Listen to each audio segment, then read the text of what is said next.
It's about how you work, the hard work. Nakita niyo ba? Pakita nga. Para lang malaman niyo, kasi hindi ko ito pinapakita, pero I was so surprised. Nakikita ko sa YouTube now eh. Ayan o. Ito. During the time, 2012, baka hindi nyo kasi ito alam. Ayan po.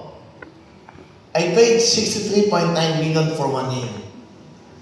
The coming days, ganyan din po ang binayaran ko ng taxes ko. So, never ako nanloko eh. Hindi ko kayang mangloko ng kapwa ko, ng gobyerno. Kaya, hindi ako nagko-comment, ninakaw nila. Ayan o, eto yan ha, during the time yan. Until the last time na nagkaroon ako ng show sa GMA, I'm paying 9 million a month. Iba pa ho yung back. Income tax lang to. So kung makikita niyo po, meron pa yan eh, marami pa yan eh. Ilang years na halos ganyan yung binabayaran ko. Ayan o, so para malaman niyo lang ho, ito yung may-ari ng Mercury Drug eh. She paid, individual to ha, hindi to company. Individual taxpayer ka nito. This is an income. So ayan po, para lang ho, sabi ko nga, papakita ko na sa inyo lahat para malaman niyo na lahat. Ayan.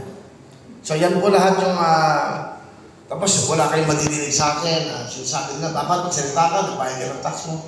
Hindi na ho kailangan yan eh. So marami pa to, kung makikita nyo naman sa BIR, kung ilan yung talagang binayaran mo ng taxes. Hindi pa yung kasama yung WBI production. So yan o, wala pa kanya naman yung tax na binayaran ko. Diba? Yan.